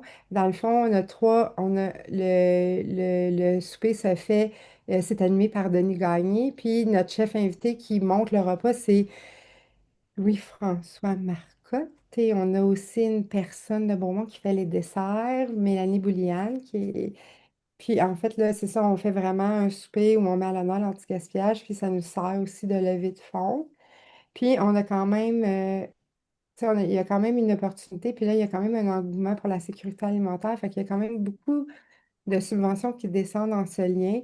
Là, on avait demandé en tout cas, on en a demandé quelques-uns qu'on a eu pour soutenir les initiatives là, du comité anti-gaspillage. Puis, si jamais ça vous intéresse, on a maintenant un beau site Internet anti-gaspillage Bromissiquois que vous pouvez aller consulter. Puis, on a aussi la page Facebook qui parle un peu des activités, des partenaires. Tu sais, on essaie de faire une rotation pour mettre en valeur les partenaires. Je sais pas si ça répond à ta question. Oui, ben Excellent. écoute, Oui, merci. Puis ben, je t'en poserai peut-être plus de oui. manière En spécifique plus fait, tard. c'est sûr que pour répondre à une autre question que tu avais, là, tu sais, au niveau de transférer le projet dans d'autres régions, tu sais, c'est tout à fait possible, mais c'est sûr que l'enjeu de la connaissance du territoire est bien important. Tu sais, oui, il y a des éléments qui vont pouvoir être repris, mais c'est sûr qu'il va falloir que ce soit adapté à la réalité du territoire sur lequel il va être déployé. Mais tu sais, oui, c'est totalement possible de le reproduire ailleurs. Hmm, excellent. Merci. Madina, ensuite, ça va être Pascal, Anne-Marie. Donc, une brève intervention. Ok. Madina, oui. Oui, bonsoir à tous et à toutes. Vraiment, merci beaucoup Valérie pour cette belle présentation. J'ai beaucoup appris du gaspillage alimentaire et de l'insécurité alimentaire dans votre contexte qui est très différent du nôtre. Oui. Maintenant, j'ai des questions. Voilà, vous avez dit le gaspillage, c'est le gaspillage, on note le gaspillage dans toute la chaîne de la production jusqu'à la consommation. C'est par exemple, c'est sur quelle chaîne il y a plus de gaspillage? C'est au niveau de la production, du transport ou bien de la consommation? On note qu'il y a assez de gaspillage. Ça, c'est C'est la sûr. première question. On va aller avec une question. OK, si on a le temps, on va revenir, Madina, d'accord? OK. Ouais. Mais c'est ça. C'est quel maillon qui est beaucoup touché, Valérie? Ben, en Oui. fait, c'est sûr qu'il faudrait que je valide, mais je sais qu'au niveau de la production, c'est quand même important les pertes qu'il y a au niveau de la production. Mais tu sais, exactement les chiffres, je m'en suis servi, je les ai vus, je les ai lus, mais tu sais, il faudrait que je valide là, pour te donner vraiment la bonne réponse, là. Mais je crois de souvenir que c'était vraiment au niveau de la production. Ouais. C'est ça. Madina, je vais certainement revenir si on a un peu de temps, d'accord? Pascal, c'est la même chose. Une intervention, OK? Une Parfait. question, pardon. Ouais. Oui, super. Merci beaucoup, Valérie. Super présentation, très détaillée. Moi, c'est justement sur la question de la production que je voulais t'interpeller. C'est le fun, ça fait le lien avec ta réponse à la question précédente. Tu as dit dans ta présentation que l'insécurité alimentaire, c'était pas un problème de production. Puis moi, je voulais t'interpeller sur, je connais bien la région de Bromissiquois, puis tu en as super bien parlé. Il y a beaucoup de production à différentes échelles. Là. Il y a beaucoup de diversité au niveau de l'agriculture. C'est quoi ton expérience de la contribution des producteurs? Puis comment tu penses qu'ils peuvent contribuer davantage à, finalement, là, à ce que vous êtes en train de mettre en place? OK. Mais c'est sûr que moi, tu sais, ma connaissance se limite beaucoup aux producteurs qui participent au projet OK. anti-gaspillage. C'est sûr que tu sais, les fermes, c'est comme plus industrielles et tout ça, tu sais, je sais qu'il y en a beaucoup sur le territoire, puis tu sais, j'ai moins accès avec eux. Tu sais, j'ai eu aussi accès à certains représentants au niveau du comité bioalimentaire de la MRC Broumissisquoi. Tu sais, il y a aussi des agriculteurs, producteurs qui étaient là. C'est sûr que, tu sais, moi, je te dirais qu'avec les producteurs, ben, les maraîchers surtout, ceux avec qui on a travaillé, tu sais, il y a vraiment un enjeu de main-d'œuvre au niveau de, tu sais, ça leur rajoute une tâche pour eux autres, tu sais, tu sais, soit, tu sais, on a essayé le glanage, là, mais c'est sûr que ça reste toujours difficile pour nous de déployer le glanage parce que c'est tout le temps, c'était pour hier presque, là, fait que c'est sûr que de plus en plus, on veut travailler ça ici, on veut déployer ça. Mais c'est sûr que moi, je te dirais là, que c'est pas un manque de volonté, mais c'est soit un manque de temps, c'est soit un manque de main-d'œuvre, mais je te dirais que c'est ça, moi, qui m'a été ramené. Puis, ouais, je sais pas si ça répond à ta question Ça ou... répond. Ça en amène plein d'autres, mais je vais laisser les autres parler, OK, mais ça répond. parfait, Je te remercie. parfait, parfait. Ouais. Parce qu'elle est fermière, c'est ça? Oui. Oui, ben je m'en vais cultiver, là. Je vais mettre mon nouveau chapeau de fermière, C'est mais je ça. reste très impliquée dans tout le volet de la lutte à l'insécurité, là. Que- Excellent. C'est Voilà. bon. Anne-Marie, après, oui. Oui, oui, bonjour. Moi, je suis de SOS Dépannage Moisson Grimby. Et puis, on est en train, bonjour Valérie, merci. Bonjour. Et on est en train de mettre en place ici un comité un peu à l'image de ce qui s'est fait, pardon, de ce qui s'est fait dans Brome-Missisquoi. Donc, félicitations. Tu sais, on va prendre aussi des idées, puis essayer aussi de mettre ça en place de notre côté. Euh, les données, juste, moi, c'est juste pour dire parce que je fais des chroniques à M105 sur l'anti-gaspi, puis les données pour répondre à une dame de Recyc Québec, étrangement, montrent qu'il y a 40% qui est de ce qui est jeté, qui pourrait être réutilisé ou mangé, qui est à domicile et pour la restauration. Donc, je Ah, sais que c'est un autre enjeu, Valérie, parce que à ouais. domicile, c'est plus de la sensibilisation, mais tout ce qui est restauration, où nous, on veut travailler aussi avec l'hôpital. Toi, est-ce que tu as réussi, Valérie, avec l'hôpital de Ah, Coansville à faire ben, quelque chose? non, nous, on les a même pas, pour vrai, on les a pas approchés pour l'instant. On a approché quelques restaurateurs avec qui on a fait affaire, mais encore là, tu sais, ça ouvre une autre problématique au niveau des restaurateurs, c'est que c'est de la nourriture qui est déjà transformée, qui est donnée. Puis là, c'est de la redistribuer dans l'urgence.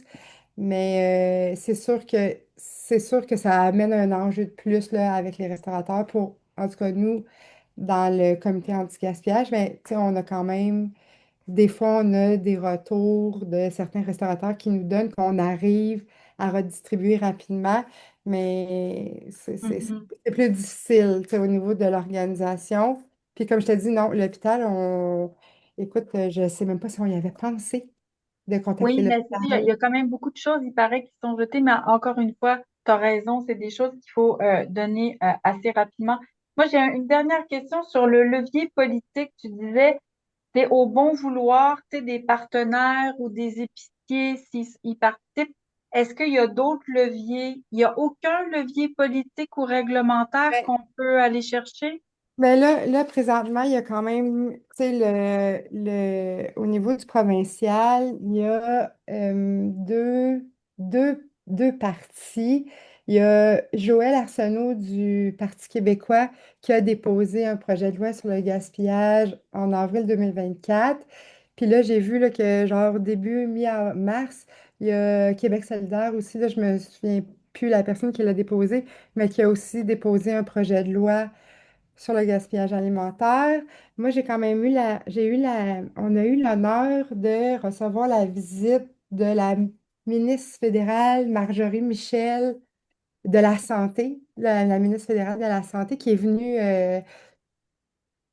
la semaine dernière ou l'autre semaine d'avant, en fait. Puis moi, j'ai abordé la question avec elle au niveau, tu sais, des projets de loi, tu sais, est-ce que ce serait possible au fédéral de travailler sur... Tu sais, vu que le gaspillage avec la sécurité alimentaire touche vraiment beaucoup de ministères. Tu sais, dont la santé. Tu sais, j'ai comme initié la question avec elle de dire, tu sais, est-ce qu'il y aurait une possibilité, tu sais, comment ça fonctionne. Puis c'est sûr qu'elle a dit que, tu sais, c'est sûr que c'est toujours possible de travailler sur des projets de loi, mais c'est sûr que de la façon que ça fonctionne, c'est sûr que les leviers provinciaux sont très importants. Tu sais, c'est sûr que est-ce que tu sais, il y a quand même un jeu de pouvoir, là, c'est ça un petit peu que j'expliquais.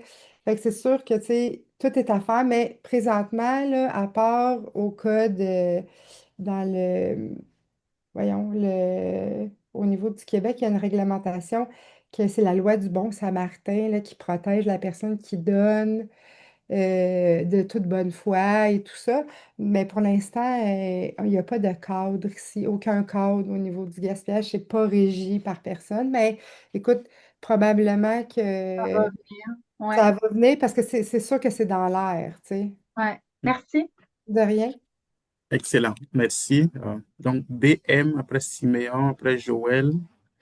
Si c'est ça, si c'est possible de faire de poser une question, ok. Allez-y. Oui. Merci, C'est Monsieur Elie. Vous m'entendez? Belize. Ok, Belize, ok. Depuis le Burundi. Oui, Allez-y. Oui. oui, je suis Bélise Mfassoni. Je proviens d'un contexte totalement différent, mais j'aime beaucoup l'intervention de Valérie. C'est pas très différent, mais quand vous parlez que le gaspillage alimente l'alimentaire, j'ai beaucoup aimé l'approche qui prend en charge même l'humanitaire, le bénévole et tout ça. Et moi, j'aimerais faire l'intervention, même si c'est un contexte différent.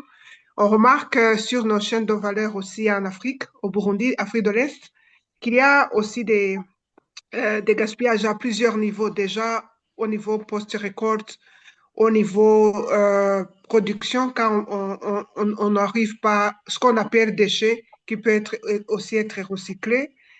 Merci beaucoup. Déjà, ça m'ouvre l'esprit pour voir comment contribuer dans nos contextes. Ma question pour Valérie, quand vous terminez par quatre belles citations, euh, quand vous parlez de responsabilité collective, où est-ce qu'on peut mettre beaucoup de poids, Valérie, pour essayer de limiter le gaspillage? Bon, pas limiter, même gérer bien le gaspillage ou même sensibiliser. Est-ce que c'est au niveau institutionnel, c'est au niveau des... C'est où, en fait? Bien sûr, c'est collectif, mais on peut passer par où pour porter loin la voix? Merci. Eh bien, Merci, en fait, Belize. Oui. oui. Eh bien, en fait, c'est ça, c'est un peu, tu sais, j'imagine que, bon, tu sais, selon certaines régions du monde, il y a des réglementations, des façons de faire et tout ça, mais c'est sûr que où je veux dire que c'est une responsabilité collective, c'est que c'est, c'est- tu sais, l'alimentation, ça touche vraiment tout le monde, puis en fait, c'est que on a beau être sur le terrain, on a beau vouloir changer les choses, mais tu sais, on a besoin de soutien, puis d'être entendu, puis écouté aussi par tu sais, les preneurs de décision, tu sais, pour qu'ils puissent nous soutenir, nous aider, tu sais, faire des allègements. Fait en fait, c'est ça que je veux dire, c'est que ce soit de la personne qui reçoit de l'aide, tu sais, il y a la personne qui décide d'une réglementation au ministère de l'Agriculture, tu sais, au niveau de la salubrité. C'est sûr que dans le fond, c'est tout le monde ensemble qu'on va pouvoir changer notre façon de voir le système alimentaire. Tu sais, en fait, c'est l'ensemble un peu de ce que j'ai voulu vous présenter aujourd'hui, tu sais, que ce n'est pas la responsabilité d'une personne. Tu sais, c'est vraiment, tu sais, c'est de toutes tu sais, c'est la responsabilité de tout le monde, que ce soit de tous les maillons. Il faut que tout le monde se penche sur la question, puis tu sais, apporte un peu sa contribution, parce que c'est sûr que déjà, tu sais, que des organisations se mettent ensemble pour changer la façon de fonctionner, pour pouvoir, mais là, c'est sûr que ça prend un levier au niveau du financement, ça prend un levier au niveau du soutien de leur municipalité, ça prend un soutien, fait que c'est sûr que, tu sais, ça prend un soutien au niveau des partenaires, tu sais, fait que c'est sûr que ça incombe à tout le monde de vouloir agir.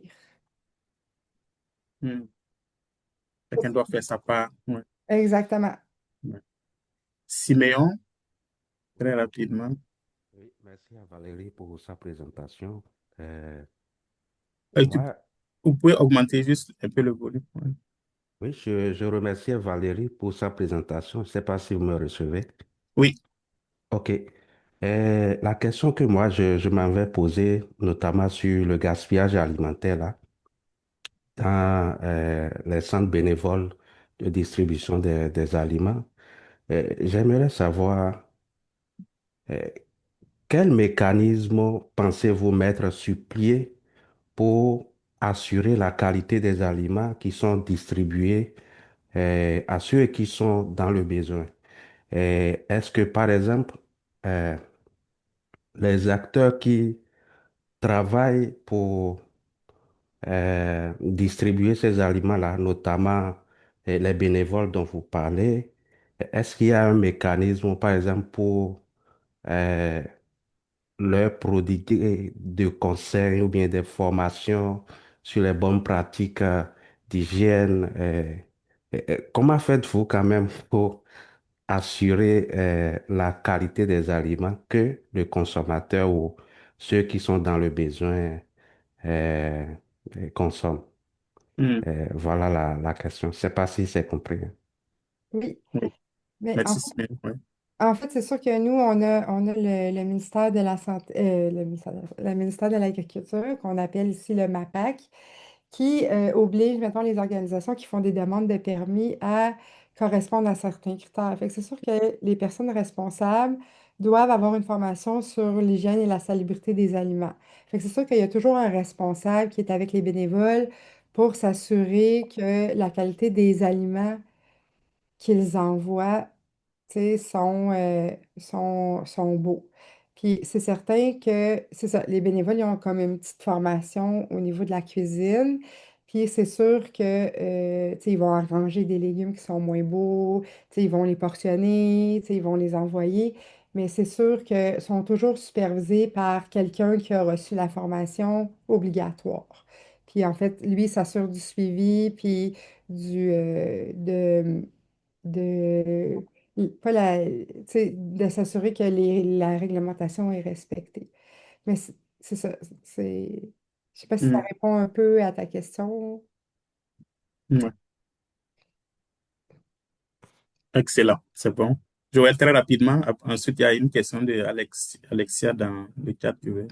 Ok. Bonjour, bonsoir. Je, je réponds au nom de Beledou Dokilo Joël. Et franchement, je remercie premièrement la présentation de Madame Valérie. Et j'avais une question un peu, et ça va dans le même sens que la question de Monsieur, euh, j'ai oublié le nom, de Monsieur qui vient de présenter, Monsieur Siméon. Voilà. OK. Ma question est de savoir, on parle de gaspillage, de stratégie anti-gaspillage alimentaire et insécurité alimentaire. Ma question, ça s'attelle sur l'aspect organoleptique, c'est-à-dire, euh, déjà, on s'imagine bien que lorsque on veut valoriser des aliments gaspillés, il y a plusieurs paramètres qui entrent en jeu. Certains aliments sont gaspillés justement parce qu'ils sont périmés, par exemple. D'autres parce qu'ils ne répondent pas aux normes de calibrage, dans les cas des supermarchés. Alors, comment utiliser ces aliments-là pour l'alimentation humaine? Est-ce que vous avez des stratégies qui consistent à vérifier en fait les impacts, on va dire, sur la santé humaine de ces aliments gaspillés que vous voulez valoriser pour l'alimentation? C'était un peu ça ma question. Ben, c'est Hmm. sûr que tu sais, le premier, je vous dirais que c'est l'état des aliments quand on les reçoit. Puis, surprenamment, la qualité des aliments qu'on reçoit, surtout des maraîchers l'été, tu sais, déjà, il y a le visuel qui fait comme, tu sais, on a vraiment récupéré cette pomme-là parce qu'ils ne l'ont pas vendue, mais, tu sais, elle n'est pas flétrie, elle n'est pas piquée, elle n'a juste pas été vendue. Mais, tu sais, fait que déjà là, il y a ça. Puis, il y a vraiment ce qui est beaucoup plus abîmé, mettons, ben, ça va être trié, ça va être ben là, je vais dire arrangés, là, tu sais, en cuisine, puis après, ça va être transformé. Ces légumes-là ne sont rarement redonnés aux gens parce que, dans le fond, on veut comme limiter tu sais, on veut limiter le fait que l'aliment s'abîme davantage de le promener. Tu sais, d'ailleurs, il y avait la dame de chez, euh, de chez Moisson Grimby avec qui on fait affaire. Nous, dans le fond, tu sais, il y a la consigne PRS qu'on appelle. Ça, c'est d'aller chercher les surplus dans les épiceries. Puis en fait, tu sais, nous, dans le fond, Bourmont, c'est sur le territoire de Moisson Grimby. Mais pour justement limiter le fait de faire vieillir davantage les aliments, ben, nous, on a récupéré un peu cette stratégie-là, mais on a récupéré la collecte. Fait que nous, on fait directement la collecte. Fait qu'au lieu que des gens d'une autre municipalité viennent faire la collecte ici, ramènent les aliments dans l'organisme à Grimby, font le tri des aliments et après redistribuent les aliments, mais tu sais, il y a quelques jours qui se passent avant que l'aliment finisse par être transformé. Fait que je pense que ça a été un beau mécanisme des moissons de dire tu sais, on va redonner comme un peu aux organismes qui font de la transformation du territoire et de la redistribution du territoire, d'aller chercher eux-mêmes leurs invendus pour pouvoir limiter le temps de vieillissement, là, je vais le dire comme ça. Puis ça a été vraiment un critère, mais je vous dirais avec les formations qu'on a par le ministère, puis l'expérience aussi des gens qui sont en cuisine, là, je vous dirais que nous, les chefs cuisiniers qui travaillent en transformation, c'est des gens qui ont en moyenne 20 ans d'expérience. Fait que c'est sûr que, tu sais, il y a l'expérience, puis c'est ça, on trouve des façons de fonctionner là, pour ralentir un peu. La distribution des aliments qui ont trop vieilli. Fait que je ne sais pas trop si ça répond à votre question ou si vous Oui, préférez oui, effectivement. Merci beaucoup, madame. de rien. Excellent. Excellent, c'est bon. Alexia, tu veux que je dise ta question ou bien tu vas parler c'est Oui, ça? ben Oui. je peux poser ma propre question, il n'y a pas de problème. En Ouais. fait, merci Valérie pour ta belle présentation, là, c'était vraiment clair. Je me demandais si tu avais des recommandations en lien avec l'amélioration du travail en concertation puis en équipe chez les organismes communautaires. Tu sais, tu parlais de mutualisation. Oui, mais c'est Est-ce sûr que que, parce que je sais qu'il y a beaucoup de défis en lien avec ça, puis est-ce que tu as ouais, des idées, par exemple, avec une distribution alimentaire, comment faire en sorte que les gens travaillent ensemble? ouais. Mais c'est sûr que, tu sais, tu sais, nous, c'est sûr que je te dirais que le comité anti-gaspillage, tu sais, qui existe quand même depuis plusieurs années, qui reposait sur tu sais, le bon vouloir des directeurs, des câbles qui étaient là. C'est sûr que le fait d'engager une coordonnatrice, tu sais, ça a beaucoup allégé le travail de la direction. Ben tu sais, parce que moi, dans le fond, je faisais ça plus, tout ce que j'ai à faire Ok, ouais. pour gérer Puis, tu sais, c'est la même chose pour mes collègues. Fait que c'est sûr que de s'asseoir, de réfléchir, puis de voir comment est-ce qu'on peut alléger le travail. Tu sais, ça a été, mais c'est sûr que je pense pas qu'il y ait de miracle pour la concertation. C'est sûr que, tu sais, on se cachera pas que des fois, la concertation, ça peut être très lourd. Tu sais, c'est en Mhm. ajout. Fait que c'est sûr que, tu sais, moi, je te dis, à part tu sais, nous, on s'est quand même fait accompagner par, tu sais, certaines firmes pour nous aider à organiser nos idées, pour devenir plus efficaces, pour, tu sais, pouvoir mettre en place des façons qui fonctionnent pour alléger un peu la structure de tout ça.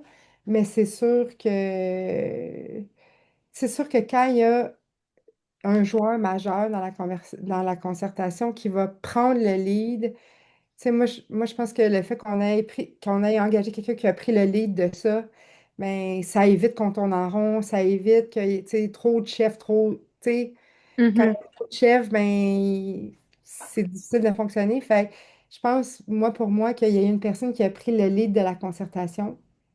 Ok, Ça nous ouais. a vraiment, ça a facilité le travail.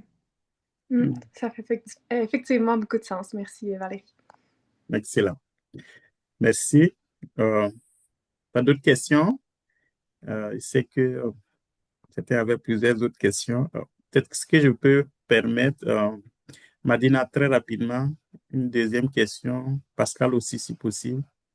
C'est que vous aviez plusieurs questions. Amélie, j'ai compris qu'après, tu pourras poser directement ta question à Valérie, c'est ça? Madina, si c'est correct, Oui, ça c'est c'est. bon. Vraiment, merci beaucoup. Je vais poser une autre question.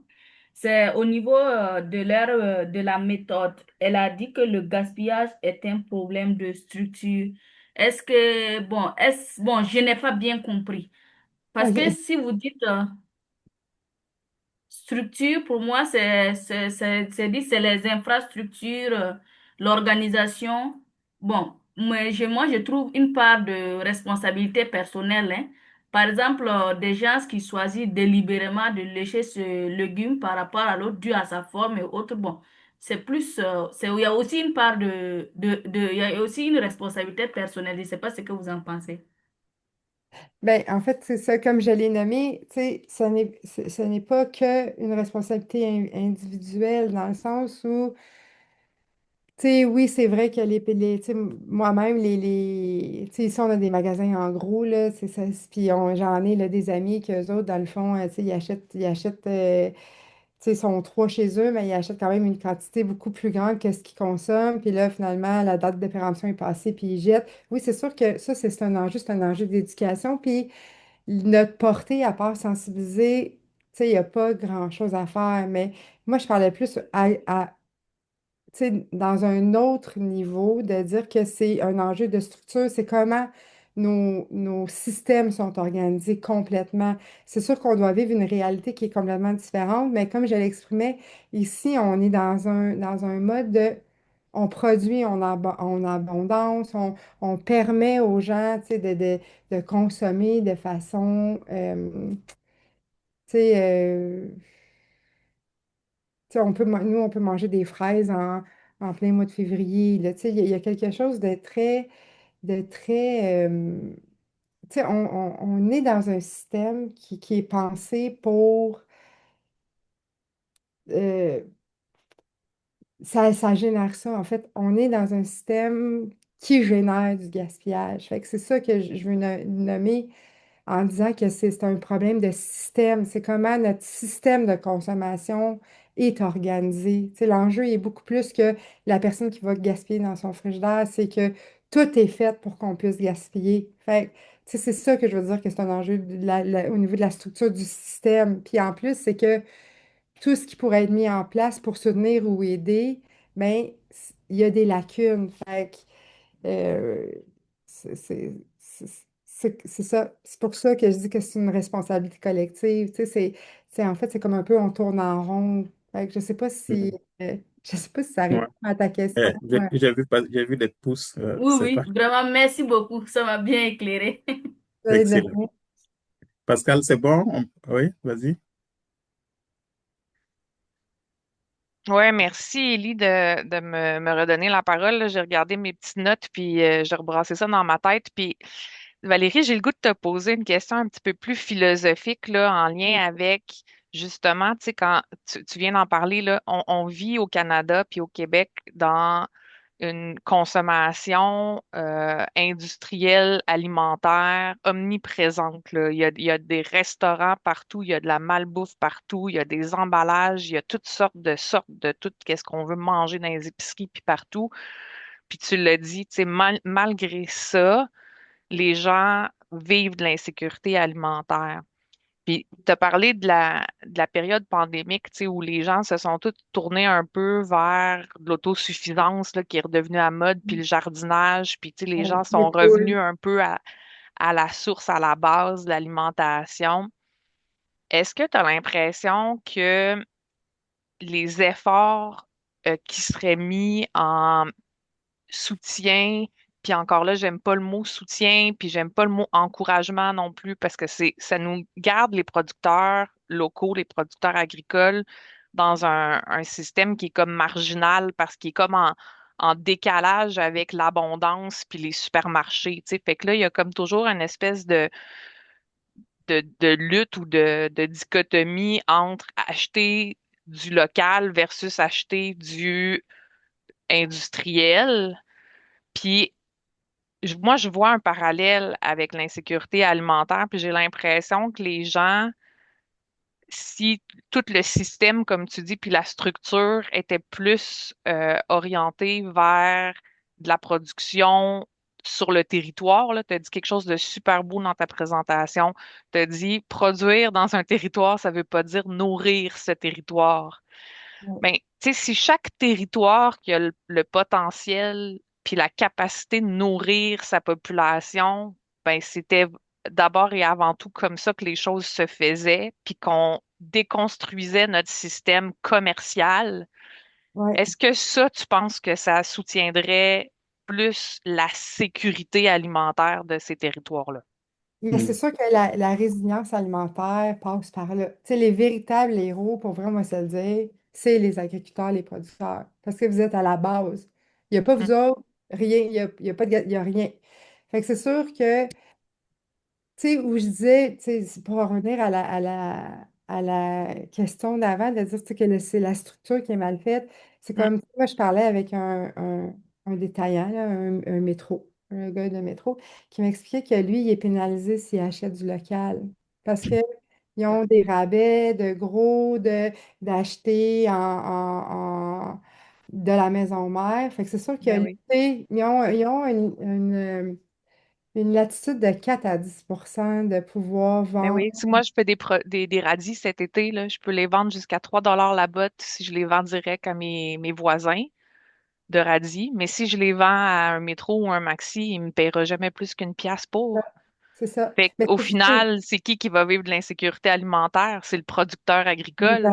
Il va être mais dans son abondance au champ, mais dans son insécurité financière parce qu'il n'y arrivera jamais dans ses dépenses.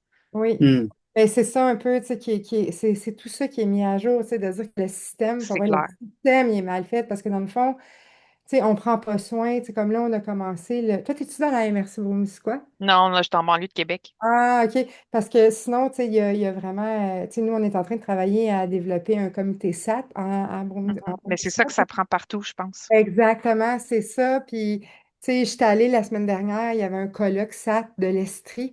Tu sais, c'était vraiment, tu sais, ils se sont fait accompagner par une firme. Puis, tu sais, dans le fond, ils sont partis de la vision, puis ils ont déconstruit pour connaître les étapes. Mais pour vrai, c'était super intéressant. Puis, tu sais, c'est là qu'on se rend compte à quel point c'est, tu sais, je veux pas dire n'importe quoi, puis je vais garder mes pensées personnelles pour moi, mais c'est Ouais, on sûr. a toutes des convictions, hein? Oui, c'est ça. Mais tu sais, c'est sûr que ça enrichit un certain groupe. Puis, tu sais, on va se le dire, le marché de l'alimentation au Canada, il est détenu par trois gros joueurs, tu sais. Fait que quand tu vois la structure, puis quand tu vois que, tu sais, les franchisés, ils voudraient faire une place. Tu sais, moi, il me l'a dit, là, moi, il dit, j'aimerais ça, mais c'est juste que je suis pénalisée. Fait que, tu sais, lui, dans le fond, sa motivation première, ça reste pécunier. Tu sais, on est dans une société qui est comme ça.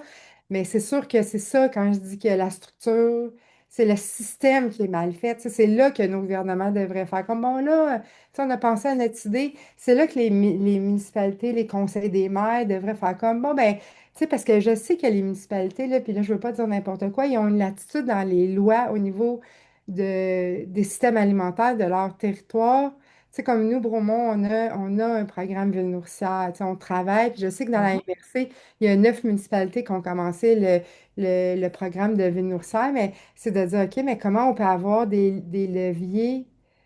Tu sais, moi, c'est sûr que c'est pas mon champ d'expertise. Tu sais, moi, je me suis vraiment penchée sur le gaspillage. C'est sûr que, tu sais, moi, je vote pour toi. Mais ça s'arrime tout ça, Oui, Valérie. C'est ça qui est intéressant, c'est que c'est comme l'œuf ou la poule, tu sais. oui. Le gaspillage, l'insécurité, puis l'occupation du Mais c'est sûr. territoire nourricier, c'est un cercle, là.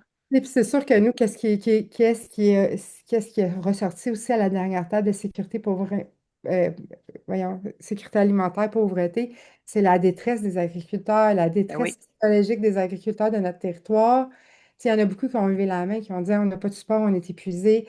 Fait que oui, oui, moi, pour vrai, je suis d'accord avec tout ce que tu dis, c'est vrai. Mm. Puis Hmm. ce que tu disais là, que les communautés nourricières, les municipalités, tu disais que c'était pas ta force, là, ben c'est des initiatives spontanées et volontaires des municipalités pour le moment. Ben, c'est parce Elles que, ont la compétence, mais elles n'ont pas d'obligation de le faire. Fait ben, dans le que, fond, tu sais, moi, je tiens à dire quand même qu'il y a eu une grosse. Tu sais, nous, là, les 9 qui l'ont commencé ou qui l'ont fait, c'est parce qu'il y a eu du gros financement qui est descendu, mais c'était du financement ponctuel pour que les municipalités se dotent. Tu sais, Bromont, ils ont décidé de le continuer, mais ils n'ont pas eu de subvention parce que c'était des plans d'action qui devaient se faire sur 5 ans, puis nous autres, on l'avait fait sur 3 ans, mais ils ont décidé quand même de poursuivre. Mais c'est sûr que comme je te dis, ça dépend un vouloir. Tu sais, là, à Bromont, les élus municipaux ont décidé qu'eux, ils voulaient poursuivre l'aventure. Fait ils ont dit, OK, parfait, nous, on va mettre du budget là-dedans, mais c'est ça que je veux dire quand ça reste au bon vouloir des joueurs qui sont en place. Il y a pas de structure légale officielle qui fait qu'on a l'obligation de se pencher là-dessus. Tu sais, en France, là, ça brasse. Là, tu sais, eux autres, ils ont mis en place des lois, puis des. Fait que c'est sûr que, tu sais, quand on voit ce qui se fait aussi autour de nous, on fait comme, ah oui, OK, on pourrait s'en inspirer. OK, ah oui, ça fait du sens, tu sais. Mais c'est sûr que de bouger les structures, c'est très, très dur. Tu sais, les gens, quand ils sont installés dans leur fauteuil puis sont bien, c'est difficile de déloger. Fait que c'est ça. Mais c'est à petite échelle. Ce que moi, je peux faire, je le fais. Puis je sais que je fais la différence. Fait que un petit pas à la fois. Hmm. merci. Alors, des petits pas, excellent. Merci. Merci à tout le monde. Fatimata, qu'est-ce qu'on retient? Fatimata est étudiante à la maîtrise en sécurité alimentaire. Oui. On retient quoi finalement? Ouais. Bonjour, moi c'est Fatimata, étudiante à la maîtrise en sécurité alimentaire. Vraiment, merci pour ta présentation, Valérie. C'était super. Ce que moi je retiens, c'est que le projet en fait fonctionne sur des partenaires ainsi que les producteurs et les commerces, en général les épiceries, si je comprends bien. Oui, Et, la mobilisation aussi joue un rôle très important, surtout pour les opérations clés et l'utilisation aussi, disons, des cuisines collectives permet vraiment de transformer et de valoriser les ressources. Et enfin, ce que je retiens, le point que j'ai le plus retenu, c'est que une bonne structuration logistique est vraiment essentielle pour vraiment coordonner l'ensemble du projet et des activités. Excellent. Excellent. Merci Fatimata. Merci pour ces quelques points-là. Mais c'est ça, désolé, on a débordé de quelques minutes, mais je pense que c'est extrêmement important parce que les dernières questions posées par Madina et Pascal, c'est extrêmement important. Il ne fallait pas manquer ça. Merci tout le monde. Merci pour votre participation. Donc, Valérie, la question qui reste, je pense que, comment on appelle, Amélie l'avait posée au début en termes de pérennisation, c'est que tu avais oui, mentionné, ben, il y a quand même cette dynamique-là d'aller chercher des subventions, mais il faut penser aussi à des financements alternatifs, oui. parce que comme tu l'as mentionné à l'entame, actuellement, ben, comme une sorte de mouvement de revendication et autres, il y a toujours cet enjeu-là de financement, si c'est toujours ben, des subventions et autres, mais c'est pas souvent récurrent. On est euh, très vulnérable par rapport à ça. Donc, penser, être créatif aussi par rapport à aller chercher à pérenniser, à financer ces initiatives-là parce que c'est extrêmement porteur, c'est très pertinent. Ça permet de réduire significativement l'insécurité alimentaire. Alors, merci beaucoup. Merci pour la présentation. Tu vois, il y a beaucoup de questions qui ont été Oui, posées. On a dû limiter. Et puis, merci tout le monde pour la belle participation. Donc, on continue à travailler chacun à ce qui le concerne, la concerne pour faire avancer les choses. Alors, donc, on se donne rendez-vous le mois prochain pour le 19e Midi Conférence. merci beaucoup. Merci à tous. Merci, au revoir. Ah, c'est bien écouté.